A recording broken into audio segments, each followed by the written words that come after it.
അപ്പോൾ ഈ ആഴ്ചത്തെ അടുത്ത സിനിമ ശക്തി തിരുമകൻ കണ്ടു.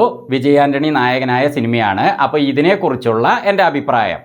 അപ്പോൾ അതിനു മുമ്പ് ഒരു കാര്യം പറയാം. ഈ ചാനൽ സബ്സ്ക്രൈബ് ചെയ്തിട്ടില്ലാത്തവരുണ്ടെങ്കിൽ വീഡിയോയ്ക്ക് താഴെയായിട്ടുള്ള സബ്സ്ക്രൈബിലൊന്ന് പ്രസ് ചെയ്യുക. അടുത്ത് വരുന്ന ബെല്ലൈക്കണും പ്രസ് ചെയ്ത് എനേബിൾ ചെയ്താൽ ഞങ്ങളുടെ വീഡിയോകളൊക്കെ വളരെ പെട്ടെന്ന് യൂട്യൂബിൽ നിങ്ങൾക്ക് ലഭിക്കുന്നതാണ്. ഞങ്ങൾ എല്ലാ സിനിമകളുടെയും റിവ്യൂ വീഡിയോകൾ ചെയ്യുന്നുണ്ട്. അതേപോലെ ഈ വീഡിയോ നിങ്ങൾക്ക് ഇഷ്ടമായ ഒരു ലൈക്ക് കൊടുക്കാനും മറക്കണ്ട. കാരണം നിങ്ങളുടെ പ്രോത്സാഹനവും ഞങ്ങൾക്ക് ആവശ്യമാണ്. അപ്പോൾ വിജയ് ആൻ്റണിയുടെ സിനിമകൾ പൊതുവേ എങ്ങനെയായിരിക്കും എന്ന് വെച്ചാൽ, പുള്ളി ഭയങ്കരമായിട്ട് അഭിനയിക്കുകയൊന്നുമില്ല. പുള്ളിയുടെ മുഖത്ത് ഒരേ ഭാവമായിരിക്കും എപ്പോഴും. ആ ഭാവത്തിന് പറയുന്ന പേര് ശാന്തഭാവം മാത്രമേ കാണിക്കുകയുള്ളൂ. അതേസമയം ഇടയ്ക്കിടയ്ക്ക് പുള്ളി വില്ലത്തരോ അല്ലെങ്കിൽ ആക്ഷനൊക്കെ ചെയ്യുമ്പോൾ ഇങ്ങനെ ഒരുമാതിരി തുറിച്ചൊരു നോട്ടമുണ്ട്. അത് മാത്രമേ ചെയ്യാറുള്ളൂ. പക്ഷേ എനിക്ക് വിജയ് ആൻ്റണിയുടെ സിനിമകൾ എപ്പോഴും ഇഷ്ടമാണ്. കാരണം എന്താണെന്ന് വെച്ചാൽ, പുള്ളിയുടെ സിനിമയിൽ ആ കഥയിൽ നല്ലൊരു മാറ്റർ ഉണ്ടാവും. നമ്മളെ ഫീൽ ചെയ്യിപ്പിക്കാൻ പറ്റിയ രീതിയിലുള്ള ഒരു കഥയായിരിക്കും. പിച്ചൈക്കാരൻ മൂവിയൊക്കെ ശരിക്കും നമ്മളെ ഫീൽ ചെയ്യിപ്പിച്ച ഒരു സിനിമയാണ്. അതിലെ ഓരോ ഭാഗങ്ങളും ഗംഭീരമാണ്. അതേപോലെ പുള്ളിയുടെ മറ്റ് സിനിമകളിലും തന്നെ ആക്ഷനൊക്കെ നല്ല പൊളിച്ച ആക്ഷനായിരിക്കും. പുള്ളി ഇങ്ങനെ ശാന്തമായിട്ട് ഇരിക്കണമെന്നേ നമ്മൾക്ക് കാണുമ്പോൾ തോന്നുള്ളൂ. പക്ഷേ ആക്ഷനിൽ ഇറങ്ങിയാൽ ഭയങ്കരമായിരിക്കും. അപ്പോൾ അതുപോലത്തെ ഒരു സിനിമയായിരിക്കും ഇതെന്ന് പ്രതീക്ഷിച്ച് തന്നെയാണ് ഞാനും പോയത്. അതേപോലെ ഇതിനു മുമ്പ് അദ്ദേഹം ചെയ്ത സിനിമ മാർഗനാണെന്ന് തോന്നുന്നു ലാസ്റ്റ് ഇറങ്ങിയത്.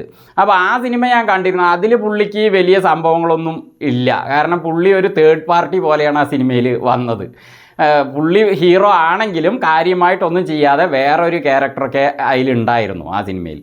അപ്പോൾ അതൊരു വലിയ സുഖം കിട്ടിയില്ല. അപ്പോൾ ഇതിൽ ഞാൻ പ്രതീക്ഷിച്ചാണ് പോയത്. അപ്പോൾ ഈ സിനിമ എങ്ങനെയായിരുന്നു എന്ന് വെച്ചാൽ, ഇതിൻ്റെ തുടക്കത്തിൽ ഒരു സംഭവം കാണിക്കുന്നുണ്ട്.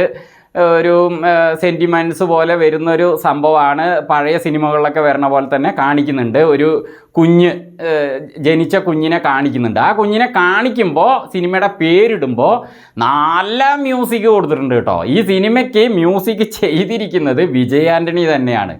അത് ഈ സിനിമയ്ക്ക് സത്യം പറഞ്ഞാൽ ഒരു ക്രെഡിറ്റ് ആയിട്ടുണ്ട്. സിനിമയിൽ പുള്ളീനെ കാണിക്കുന്ന നിമിഷങ്ങളിലൊക്കെ സ്ലോ മോഷനിൽ നടക്കുമ്പോൾ, ഇരിക്കുമ്പോൾ, കസേരയിൽ ഇരുന്നിട്ട് കാലിൻ്റെ മേലെ കാല് കയറ്റി വെക്കുമ്പോൾ, ആ സംഭവങ്ങളൊക്കെ ചെയ്യുമ്പോൾ നല്ല മ്യൂസിക്കാണ് പുള്ളി കൊടുത്തിരിക്കുന്നത്. BGM എന്ന് പറഞ്ഞാൽ അമ്മാതിരി BGM കൊടുത്തിരിക്കുന്നത്. അപ്പോൾ ആ ഒരു കാര്യത്തിൽ ഈ സിനിമയിൽ ഓക്കെയാണ്. വിജയ് ആൻ്റണിയുടെ മ്യൂസിക്കിൻ്റെ കാര്യമായിട്ടോ ഞാൻ പറയുന്നത്. അതവിടെ ഇരിക്കട്ടെ, അത് ഓക്കെയായി. പിന്നെ ഈ സിനിമയിൽ ആ തുടക്കത്തിൽ കാണിച്ച സംഭവത്തിന് ശേഷം പിന്നെ പുള്ളിയെ കാണിക്കുമ്പോൾ സിനിമയിൽ അദ്ദേഹം ചെയ്യുന്ന കാര്യങ്ങളൊക്കെ തന്നെ മണ്ട ഉപയോഗിച്ചിട്ടുള്ള കാര്യങ്ങളാണ്, ബുദ്ധി ഉപയോഗിച്ചാണ് ചെയ്യുന്നത്. അപ്പോൾ തുടക്കത്തിൽ അത് നന്നായിരുന്നു. പുള്ളിയെ കുറേ കാര്യങ്ങൾ ചെയ്യുന്നുണ്ട്, നല്ലത് ചെയ്യുന്നുണ്ട്. അതേപോലെ കിട്ടു എന്നാണ് കഥാപാത്രത്തിൻ്റെ പേര്. അപ്പോൾ കിട്ടു കുറേ നല്ല സംഭവങ്ങൾ ചെയ്യുന്നുണ്ട്.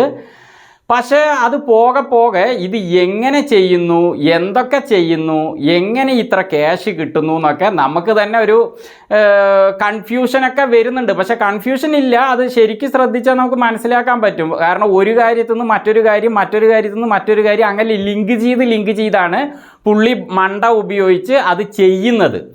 അപ്പോൾ അത് ഓക്കെ, അതങ്ങനെ പോയി. പക്ഷേ പോകെ സിനിമയിൽ വെറും ഡയലോഗുകൾ മാത്രം, ഈ വർത്താനവും മണ്ട ഉപയോഗിക്കലും മാത്രമായിട്ട് ഒതുങ്ങി പോവുകയാണ്.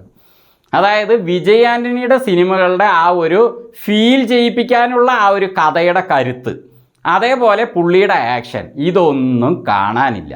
അതങ്ങനെ മൂവ് ആവുകയാണ്. അപ്പോൾ നായകൻ ഒരു ലെവലിലെത്തിയപ്പോൾ ഈ ലെവലിലെത്തി നിൽക്കുന്നുണ്ട്. ആ ലെവലിൽ നിന്ന് പുള്ളീനെ ഒന്ന് ഇറക്കണം. പുള്ളി കുറച്ച് കാര്യങ്ങളെ ഫേസ് ചെയ്യണം. അപ്പോഴേ സിനിമ രസം ഉണ്ടാവുള്ളൂ. അങ്ങനെ ഫേസ് ചെയ്യേണ്ട ഒരു ഘട്ടവും വന്ന് ഫേസ് ചെയ്യുന്നുമുണ്ട്. അപ്പോൾ ആ സമയത്ത് വില്ലന്മാരൊക്കെ, ഇതിലൊരു ഉണക്ക വില്ലനാട്ടോ വന്നിരിക്കുന്നത്. പുള്ളീനെ എവിടുന്നോ, ബോംബെന്നോ ബാംഗ്ലൂരിൽ നിന്നോ എവിടുന്നോ ഇറക്കുന്നുണ്ട്. വേറൊരു വില്ലൻ ഉണ്ട് മെയിനായിട്ട്. അയാൾക്ക് അത്ര ആക്ഷൻ്റെ ഇതൊന്നും പോരാത്തതുകൊണ്ട് ഇയാൾ ഇറക്കുന്നുണ്ട്. ഇയാൾ ഇറങ്ങിയപ്പോൾ ഞാൻ വിചാരിച്ചു ഇയാൾ കുറേ എന്തൊക്കെ ചെയ്യുന്നു. ഒന്നുമില്ല, അയാൾ ആ സിനിമയിൽ ഉണ്ട് എന്നേ ഉള്ളൂ. വെറുതെ ഫോണും വെച്ചോണ്ട് കിട്ടു ഇருக்கு, കിട്ടു എന്നെ പണ്ടാ, കിട്ടു എന്നെ പണിയിട്ട് എന്താ കാര്യം? അവൻ പണിക്കൊണ്ടിരിക്കുന്നുണ്ട്, ഇവൻ വെറുതെ ചോദിച്ചുകൊണ്ടിരിക്കുക. അതൊക്കെ ഒരു സുഖമില്ലാത്ത ഭാഗങ്ങളായിരുന്നു. അതവിടെ ഇരിക്കട്ടെ. അപ്പോൾ വില്ലൻ ഇവരുടെ കയ്യിലേക്ക് ഹീറോയെ കിട്ടിയിട്ട് ഹീറോയെ ഒരു കാര്യം ഇവർക്ക് ഹീറോയിൽ നിന്ന് കിട്ടണം, അത് നോക്കുമ്പോൾ കിട്ടുന്നില്ല. കുറേ ചോദിച്ചിട്ട് കുറേ ടോർച്ചറും കാര്യങ്ങളൊക്കെ കഴിഞ്ഞിട്ട് ഹീറോ ഉണ്ട് അത് പറയണു. അതെന്തിനാ അങ്ങനെ പറയണം? ഈ ടോർച്ചറിനൊക്കെ മുമ്പ് തന്നെ അത് പറയാമായിരുന്നില്ലേ? കുറേ പേരെ ടോർച്ചർ ചെയ്യുന്നില്ലേ? അതിൻ്റെ ആവശ്യമില്ലായിരുന്നു. പിന്നെന്നാ ശരി, അങ്ങനെ കിട്ടിയതിന് ശേഷം എന്തെങ്കിലും നടക്കുമെന്ന് വെച്ചാൽ അതുമില്ല. പുള്ളി ഇവരിൽ നിന്ന് വിട്ട് പോന്നിട്ട് പുള്ളി എന്ത് ചെയ്യുന്നു എന്ന് പറഞ്ഞിട്ട് നോക്കി നടക്കുകയാണ് ഇവർ.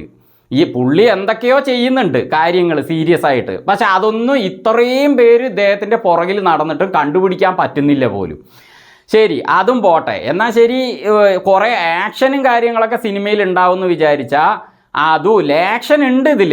വിജയ് ആൻ്റണിയുടെ ആക്ഷൻ എന്ന് പറയാൻ പറ്റില്ല കേട്ടോ. ഇത് വെറുതെ ഈ മണ്ട ഉപയോഗിച്ചിട്ടുള്ള കഥയ്ക്ക് വേണ്ടി എഴുതിയ ഒരു കഥയായിട്ട്. ശരിക്കും പറഞ്ഞാൽ ഈ സിനിമയുടെ ഡയറക്ഷനും കഥയും എഴുതിയിരിക്കുന്നത് അരുൺ പ്രഭു ആണ്. അരുൺ പ്രഭു എന്നെ ശരിക്ക് ഉറക്കം വരുത്തി കളഞ്ഞു. എനിക്ക് വല്ലാതെ അങ്ങോട്ട് ഉറക്കം വന്നുകൊണ്ടേയിരുന്നു. കാരണം ആ ഡയലോഗ് സംഭവങ്ങൾ ഒരു ലെവൽ കഴിഞ്ഞാൽ അവിടുന്ന് അങ്ങോട്ട് വിട്ടിട്ട് കുറേ നല്ല സംഭവങ്ങൾ വേണ്ടേ, അതൊന്നും ഉണ്ടാകാതെ വെറുതെ സിനിമ അങ്ങനെ മുന്നോട്ട് പോവുകയാണ്. അപ്പോൾ ഇതിൽ ഇടയ്ക്കിടയ്ക്കുള്ള വിജയ് ആൻ്റണിയുടെ ആ പൊളിച്ച മ്യൂസിക് ഉണ്ടല്ലോ, അതുകൊണ്ട് ഞാൻ ഉറങ്ങാതിരുന്നു എന്ന് പറയാം. അത്രയേ ഉള്ളൂ. കുറേ എന്തൊക്കെയോ കോടി, 320 കോടിയോ എന്തോ ഇതാക്കി, അതേപോലെ 68 ലക്ഷം കോടി, ഇങ്ങനെയൊക്കെ പൊളിറ്റിക്കലായിട്ട് ഭയങ്കരമായ സംഭവങ്ങൾ സിനിമയിൽ കാണിക്കുന്നുണ്ടെങ്കിലും ഒന്നും തന്നെ നമ്മളെ ഫീൽ ചെയ്യിപ്പിക്കാനോ ഒരു ത്രില്ലിങ് തരാനോ അങ്ങനെ കഴിയുന്നില്ല. ത്രില്ലുണ്ട്, ഒരു അളവിന് ത്രില്ല് വരുന്നുണ്ടെങ്കിലും വല്ലാതെ ത്രില്ല് ചെയ്യിപ്പിക്കാൻ ഈ സിനിമയ്ക്ക് കഴിഞ്ഞിട്ടില്ല. പിന്നെ ഇതിൽ വാഗൈ ചന്ദ്രശേഖർ അഭിനയിച്ചിട്ടുണ്ട്. അദ്ദേഹം പഴയ നടനാണ്. അദ്ദേഹം ഈ സിനിമയിൽ കുറേ സിനിമകൾ, ഇത്ര കാലം അദ്ദേഹത്തെ ഞാൻ സിനിമയിൽ കണ്ടിട്ടില്ല. അപ്പോൾ ഈ സിനിമയിൽ ഇപ്പോൾ വന്നിരിക്കുകയാണ് വീണ്ടും. പുള്ളിയുടെ ഭാഗം നന്നായിരുന്നു. പിന്നെ ഇതിലെ നായകൻ, എല്ലാവരും പുള്ളിക്ക് എഗെയിൻസ്റ്റായി തിരിഞ്ഞിട്ട് പുള്ളിയെ റെഡിയാക്കാൻ നോക്കുമ്പോൾ പുള്ളി എങ്ങോട്ടോ പോവുകയാണ്. എങ്ങോട്ട് പോകാൻ പറ്റും? അത് എവിടുത്തെ ന്യായം? അത് എങ്ങനെ പുള്ളി ഇതിൽ നിന്ന് റിമൂവ് ആയി എന്നുള്ളതിനൊരു കാര്യം വേണ്ടേ? അല്ലെങ്കിൽ റിമൂവ് ആയിട്ടില്ലെങ്കിലും പുള്ളി ഇതിൽ നിന്ന് രക്ഷപ്പെട്ട് വേറെ ആർക്കും പിടികിട്ടാത്ത ഒരു ലെവലിൽ എത്തി എന്നൊന്ന് കാണിക്കണ്ടേ? അപ്പോൾ ഈ സിനിമയെക്കുറിച്ച് ഒരു ആവറേജിൻ്റെ അടുത്ത് എത്തി എന്ന് പറയാനേ പറ്റുള്ളൂ. വലിയ സുഖം പോരാ.